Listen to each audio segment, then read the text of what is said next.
Right now on this special edition of Full Custom Garage, Master Metalman Ian Roussel continues his journey back in time.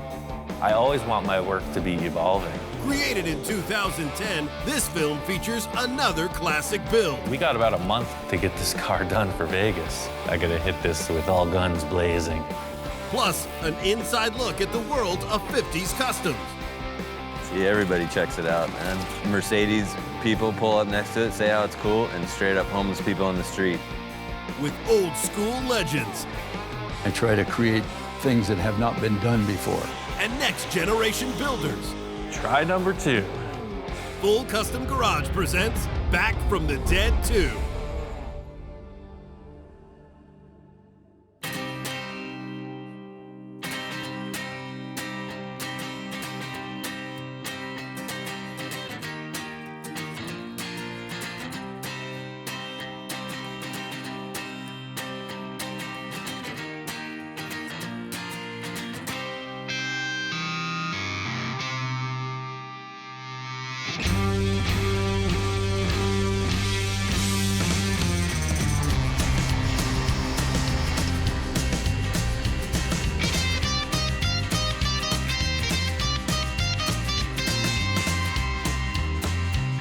Some people might say, well, the engine is the most important, but to me that is not.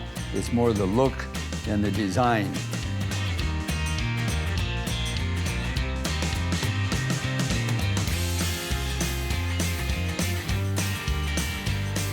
Everything I do with all of my cars is old stuff. I just don't dig ordering stuff from catalogs. I like to build everything myself.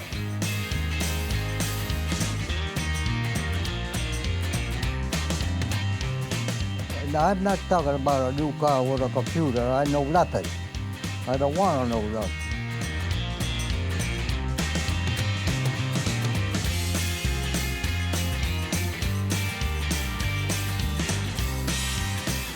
A couple of people has asked me, where did you get this car? Where did you find this car? You tell them, oh, we did it.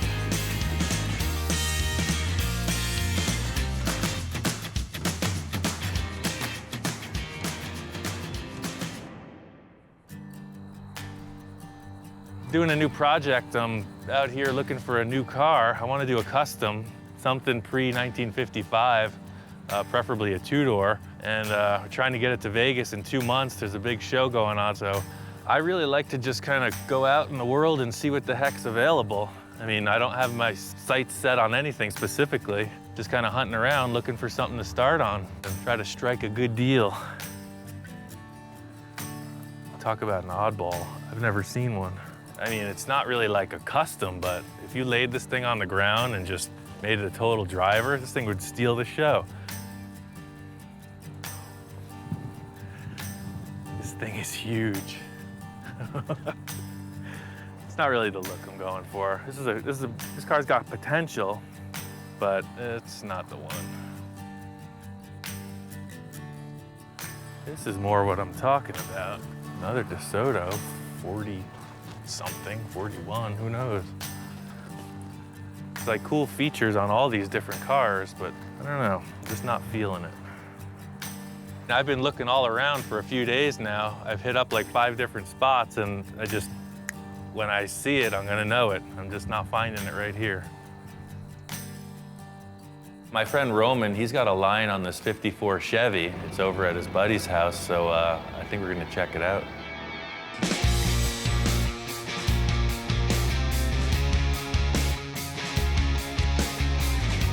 This is perfect, man. I mean, this is exactly what I was looking for. It's never been crashed or really beat to hell. It's just old. Typically, most people would like a running car with very little rust, but I don't care. I'll cut the whole thing apart. I'll just build whatever it needs. I think we'll take it. It's cool.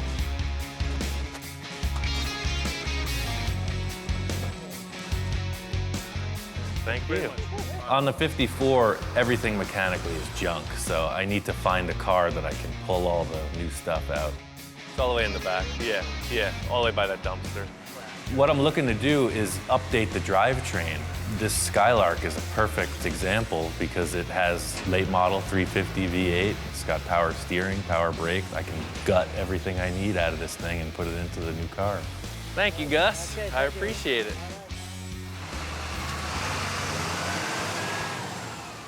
For this car, we're gonna do it in 2 months, no joke.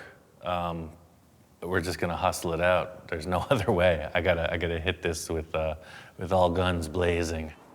So my friends Roman and Trent are gonna help me out. The only thing I wanted to save from the 54 was the 2 pieces of glass, front and rear windows, and the body skin. We just got rid of everything. What I'm looking to do is update the drivetrain. It's typical to subframe a car, so that's what I'm gonna do with this. Big mama, shake it like you really can. Hot time, wish I sure could be your man. Hot time, living in your neighborhood.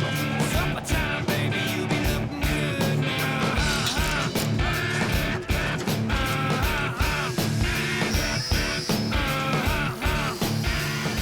The reason that I'm subframing the car is 2 points.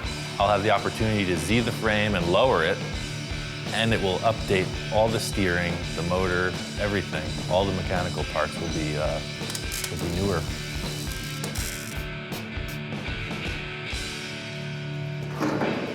Yeah, it's cool. Now all that's left to do is everything. Let's see, I got 1, 2, 3, 4, 5, 6, 7, 8, 9, 10, 11, 12. I got 12 projects going on right now.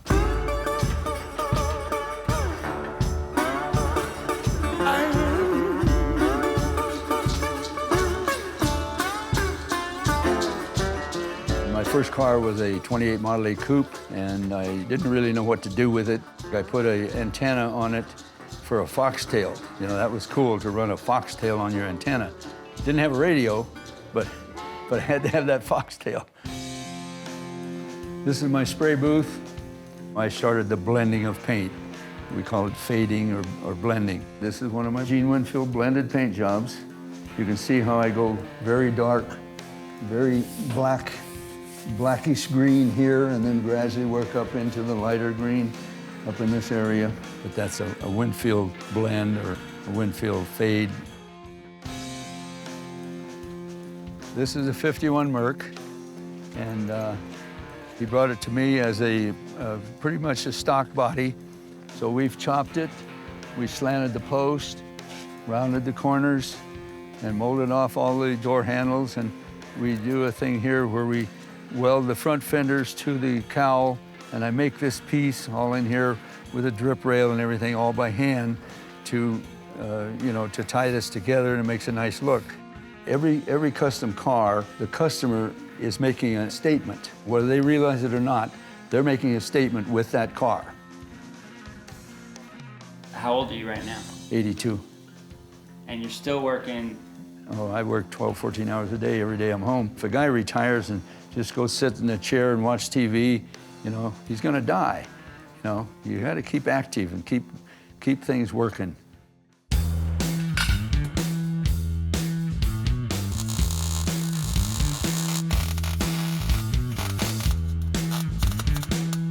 You can see here the old leaf spring used to mount right here. But what I'm doing with the ones from the Buick is I'm moving them inboard of the frame rail and I'm putting it up into the floor of the car so you can see the difference. I mean, it's about 6 inches drop. I think that'll work out good. I had done a bunch of race car and street race car fabrication, and these guys were doing what they call a mini tub. Their idea was that it would give them more room for fatter tires. I saw it as a way to move the leaf springs inboard of the frame, effectively lowering it. I'm gonna have my 2 beautiful assistants prepare the axle for delivery, and I will shortly thereafter bolt it in.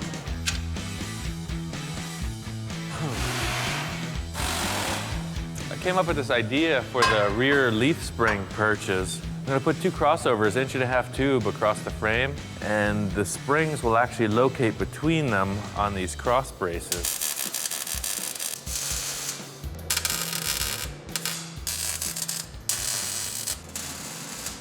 Now that I got this framework tacked in, the car will suspend itself.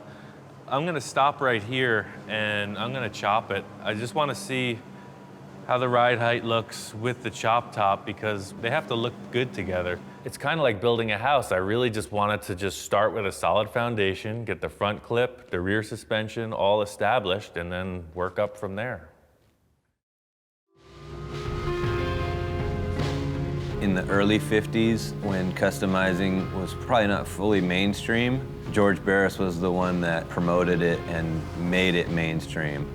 When Barris moved from the Compton Avenue shop to Linwood, he had both of these buildings, this building and the building next door. This was a note he sent when I called him and told him that I rented this building and what the whole plan was and stuff. This letter came in the mail like a couple days later. When I was in high school, there was a Rod and Custom magazine that came out that had an article on Barris, the early years. And I showed this to my friend and said, hey, you know, how cool would it be to work there? In the early 50s, this was the parking lot. That's what this wall is here. You would be standing pretty much where this Lincoln like bumper is. Ideally, it'd be neat to have this shop to where people could come and see what's being done, and it really feels like you just walk back in time.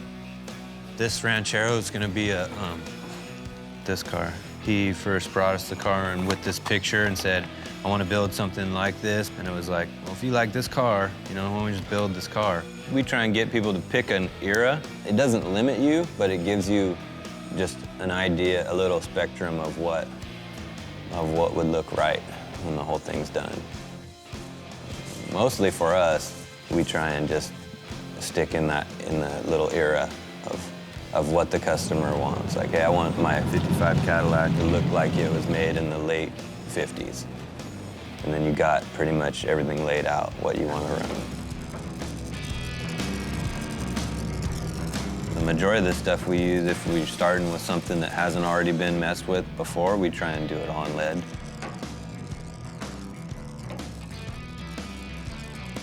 We don't have a lot of modern tools and stuff.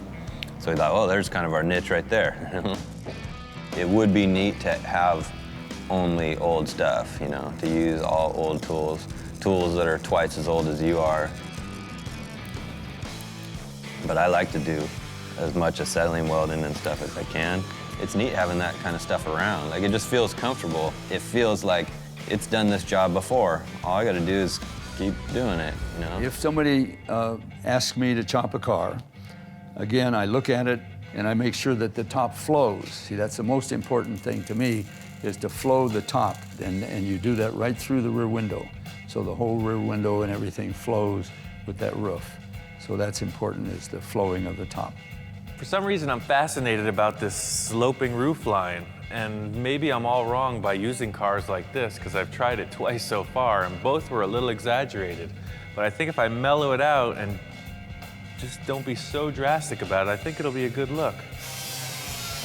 I'm not doing anything like, oh, 3-inch chop in the back, 2-inch in the front, or whatever. It's not gonna be like that. I'm just gonna cut the roof off and see how it looks.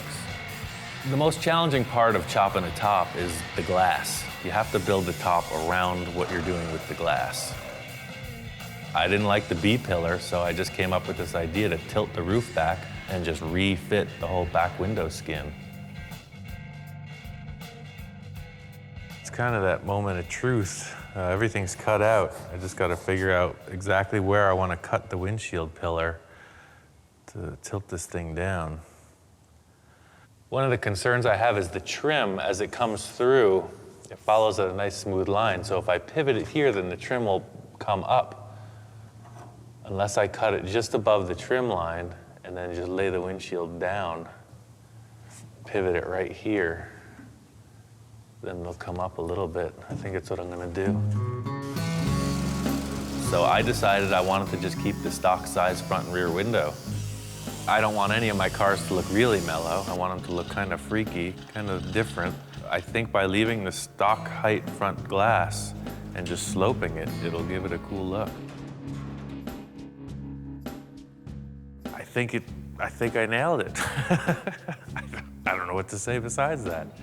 It's gonna work perfectly. I got it. It's cut, it's down, that's the line.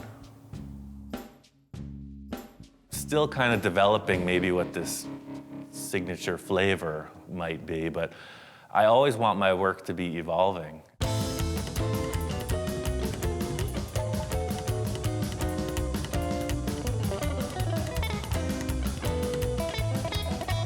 It's like Picasso, where you put a torch and a cutting wheel in Ian's hand, and this is what you get.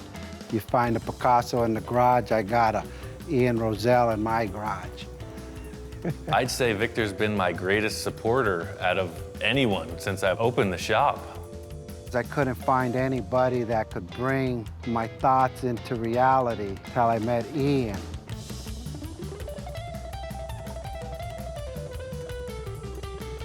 The guy is literally one of the greatest artists I've ever met, and I love art, so you could tell by all just things he's done with his hands or what he could come up in his mind with imagination. And more than anything else, the guy is an engineer.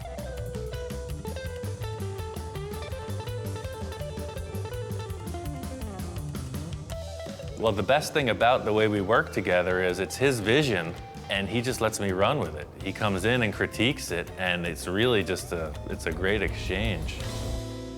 My main concern with this window is the way that the chrome strip is gonna fit. I'd love to reuse the stock chrome that comes around here, but because the windshield and the rear window are on different angles in relation to the body, the chrome just might not work out, I'm not sure. Keep using the word convincing in a lot of the stuff I've been building lately because that's what separates the guys who know what they're doing from the guys who don't. You see a little mismatch in the way the trim's gonna fit and it's not convincing.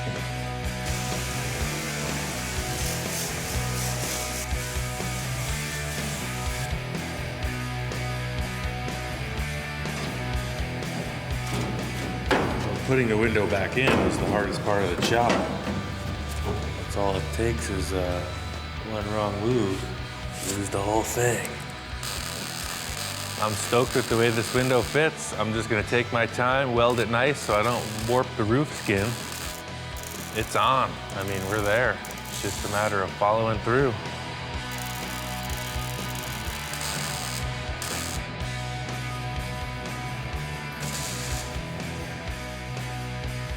I wanna make sure that these guys fit before we get any further into this. Yeah, that's cool. Just trying to verify whether or not this roof skin distorted with the pillars, but it's cool, it's right on. We got about a month to get this car done for Vegas. I think we got it.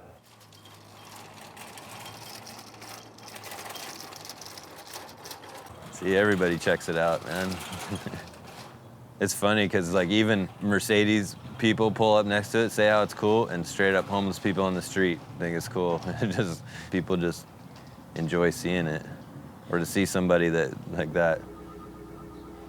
probably ain't got the best deal going, but to see him walk by and smile about it is cool, you know? It's a 51 Chevy Fleetline that's been chopped, the side trim's been removed, the door handles, the headlights are French, the emblem off the hood and trunk are removed, and the taillights are moved down into the bumper guards. I drove it stock, you know, just as it was when I was working with George Barris, and I told him I want to do custom work. He kind of shrugged it off like there was no money in it, and, you know, I should stick with him, and we'll do, you know, movie and TV stuff and car shows and things like that. You know, I don't really care about what it pays or whatever, you know, it's what I wanted to do. And so that's when he said to go work with Bill.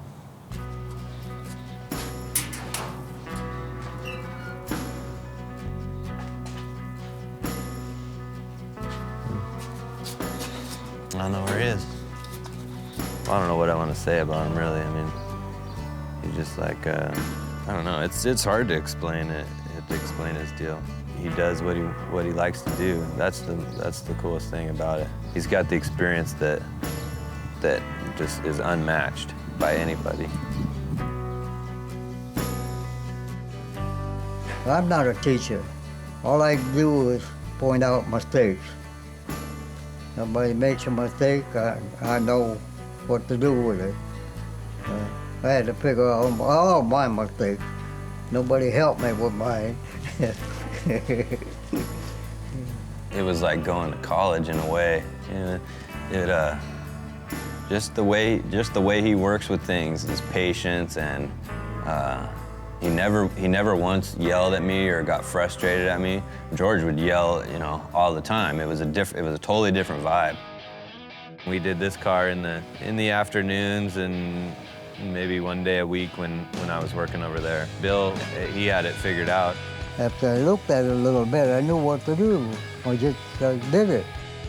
With the experience and a lot of German talent, it was easy to put together. I don't have a blueprint, I don't have a pencil mark. It all comes out of my head.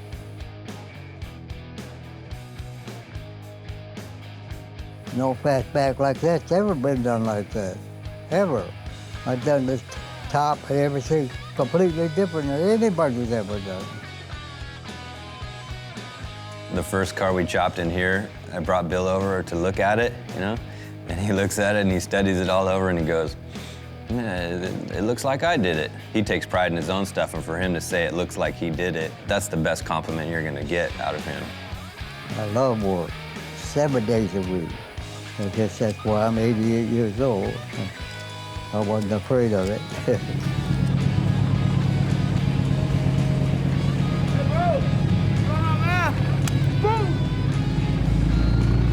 He likes this car.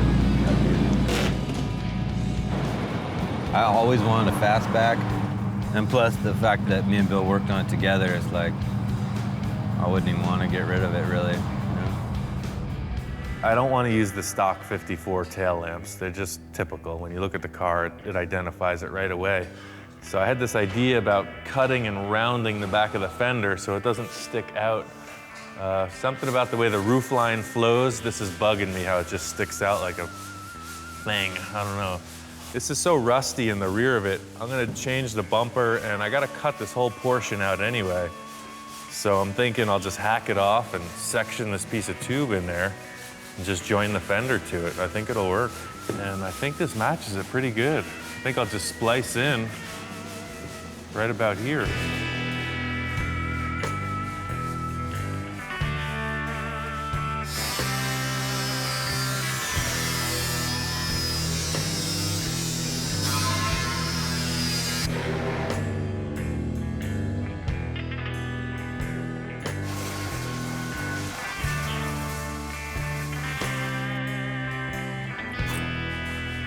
I don't even see a reason to take the rest of the tube off. I was thinking about cutting it in half, but why?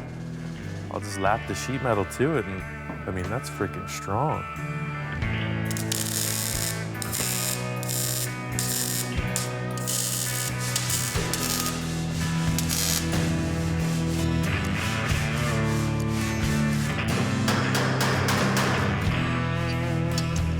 Kind of weird to put a big tube in the quarter panel of the car, but it's what I need. It looks great. We're on a strict deadline. I could spend 2 months making a quarter panel.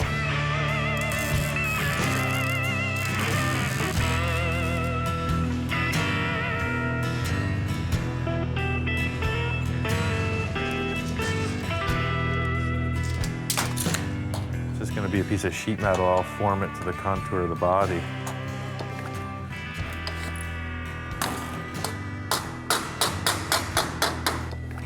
This fender's kind of a funky shape. It's a compound curve in a few different ways. I'm just gonna tack it in place and then hammer it with a dolly. I think it'll follow through fine.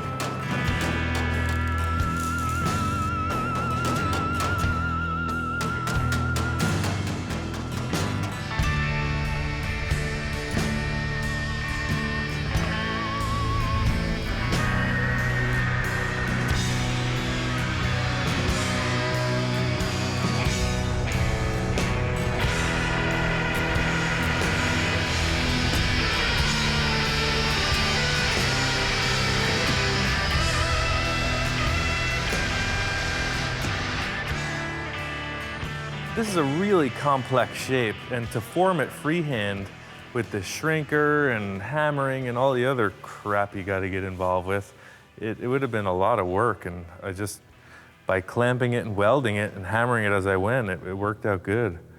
Because this is more of a sculpture, it's just a shape that I have to look at the whole thing. So I want to just get this taillight fender area finished and then color the whole car gray so I can kind of get a concept of what it looks like. I mean, the whole idea is just to get what it looks like in one color. And I'll be damned if it doesn't look like a car. Yeah, it's cool. You could geek out on something till the end of time, but I think by doing those two simple things, raking the stock front glass back and lowering the taillights, it's a different car. It's really cool. I think the roof line is nailed. I think it's done. What are you doing, Roman? Just making this part pretty.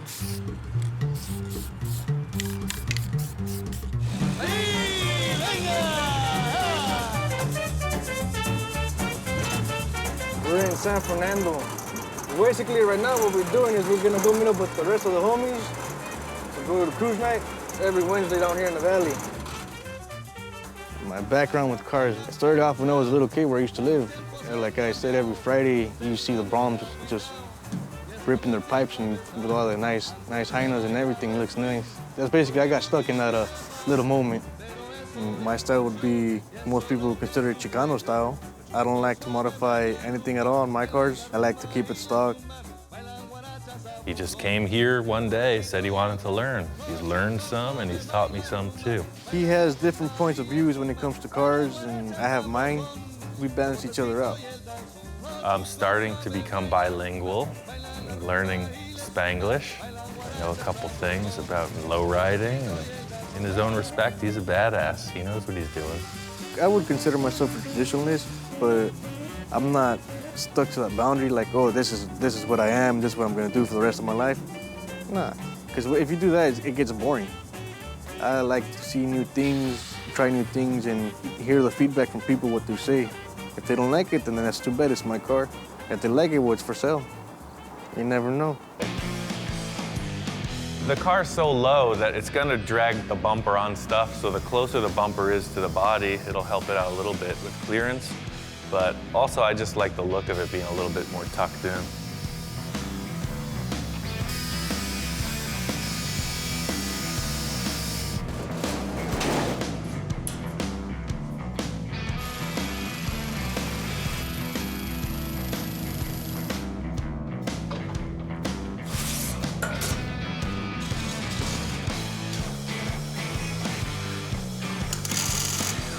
Welded on the rear pan, so I'm just trying to get a placement for the notches for the bumper bracket to come through.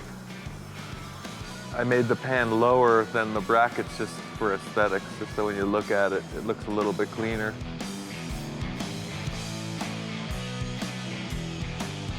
This looks perfect. I'll take it. Yeah, that's pretty much what I was looking for. That's cool. What do you think? Yep, you can't even tell what we did. I keep reiterating, it's easy. Making a car like this is just, you know, I want to make something crazy. This is just time. It looks great. It's just not my greatest vision. I like conjoined twins, three-legged dogs.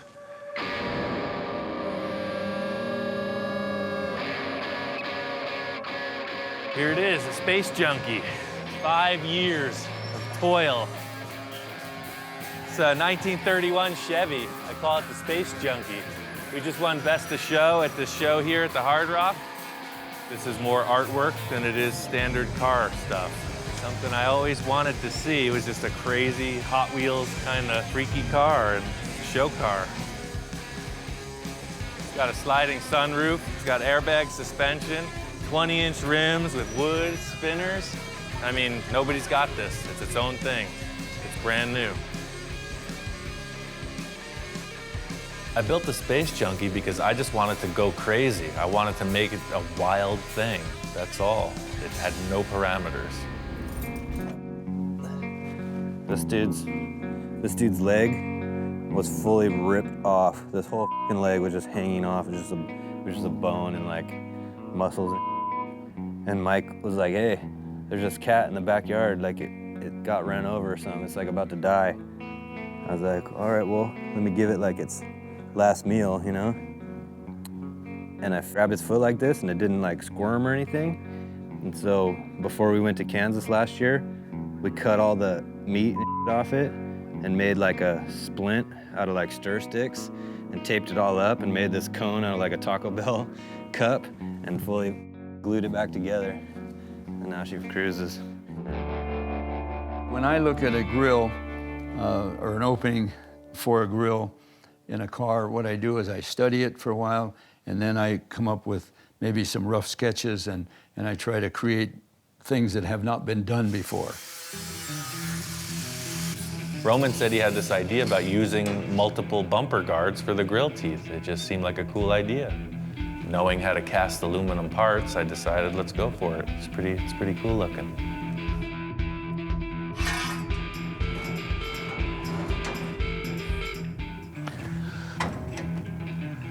That's one more.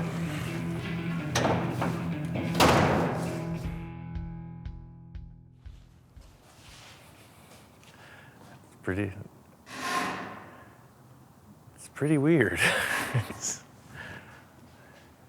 Hey, Roman. Oh, brisket's not done yet. Looks like tomato. Nah, tomato was different. We're about 2 weeks out at this point, and there's a ton of stuff to do. I took the rear taillights out, so I want to put them in the rear bumper guards. I found these cool little lenses at the trucker's mart. The problem I was having is they're just sitting there. They needed a way to be retained, held in place. What I came up with was I was thinking, what's super lightweight, aesthetically appropriate? So I was looking at a regular soda can and this lens, they're the same size.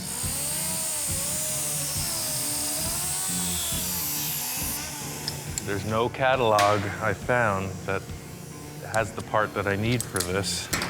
It's a very delicate aluminum stamped shape that would be very hard to recreate otherwise. It's just, why not? Some people have a real problem with it. As of late, in mainstream custom culture car building, those two things, using junk and building cars, are at complete opposite polarities. But none of those guys are gonna have a trim ring like this, I guarantee you. Most of the people who have responded to the work that I do really dig the fact that I just take stuff and manipulate it to achieve my goals. Come on, that's freaking golden. We're about a week out, and I gotta call in all the help I can. It's time to get this thing nailed. We're on our way to Burbank Airport to pick up Big Bob Gore, or as someone has put it, hardcore Bob Gore. Bob is an eccentric who stalks me on cyberspace, and he's come by the shop a bunch of times and helped me out with my cars. He's a pretty cool dude, so he wanted to come by and help out with this one too.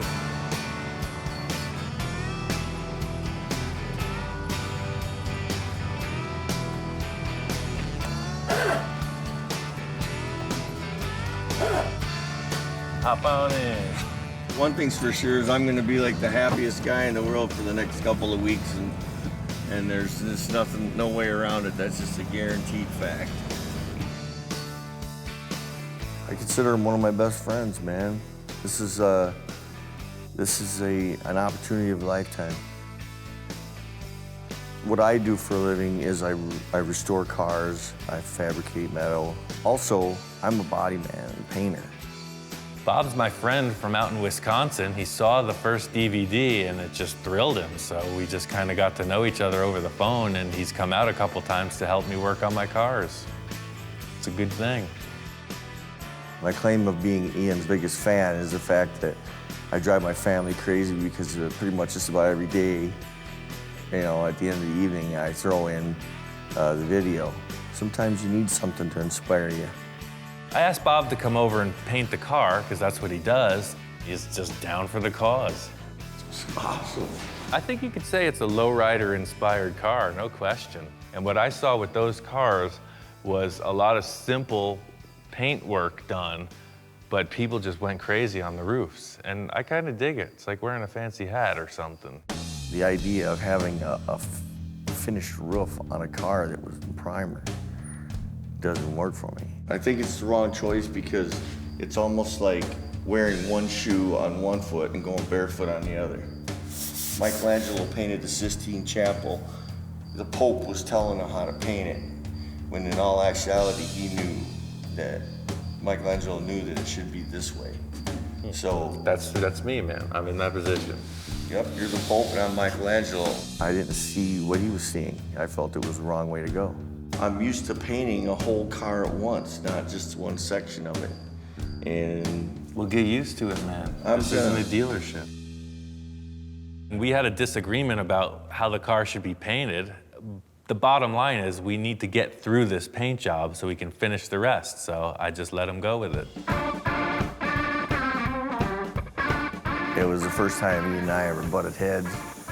It's frustrating in this time frame was psycho. I mean, it's crazy, especially if you want perfection. I walk in on the car and the first impression makes it, and the car just imploded. It just sucked all the light out of the shop. It was not palatable. I didn't like it at all. After the events and everything, you know, obviously we're behind schedule, et cetera. I honestly don't see the car going to Vegas.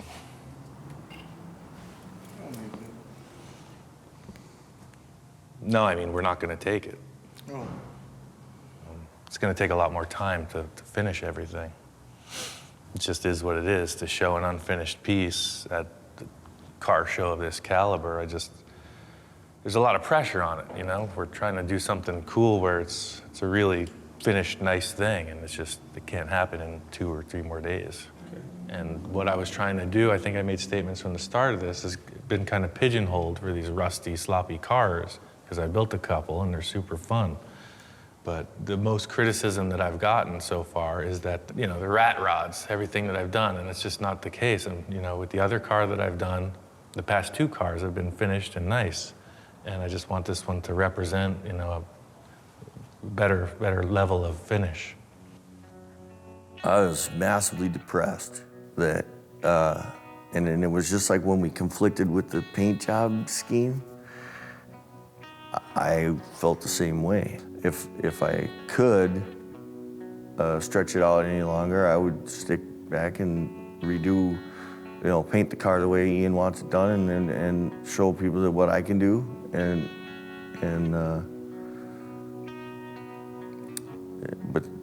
but we couldn't. I guess I'm just at a little loss for words. It's, you know, it's pretty much a bummer. I mean, it really freaking pains me to call it off. You know, everybody was hoping for it. Everybody was planning on it, you know.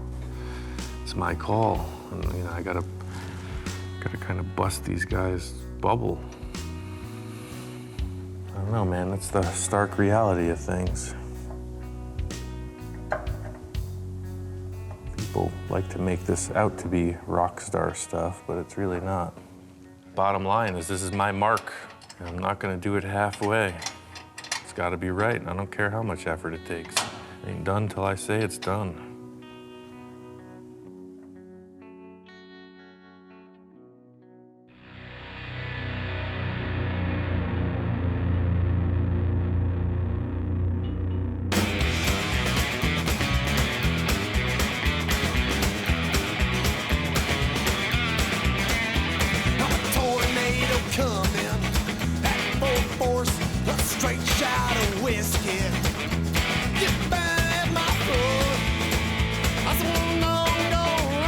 We got everything done on the car I wanted to. Paint looks good. We put the upholstery in and just took it up to this show in Ventura. It's finished. I'm your fool. When you bring me sorrow, you bring me pain. Baby, baby. We made it. We motored out on the freeway and it's all good. made it here, and the show's on. My busted heart begs you, darling, set me free. Pretty cool. You're on top of the world. It's quite a nice ride, everything about it. It's pretty darn impressive and a lot of work. They just put so much thought into it and worked on it so hard. So each custom has a personality, which is your own. Your ideas, your thoughts, it all goes to your car. So that makes a custom right there.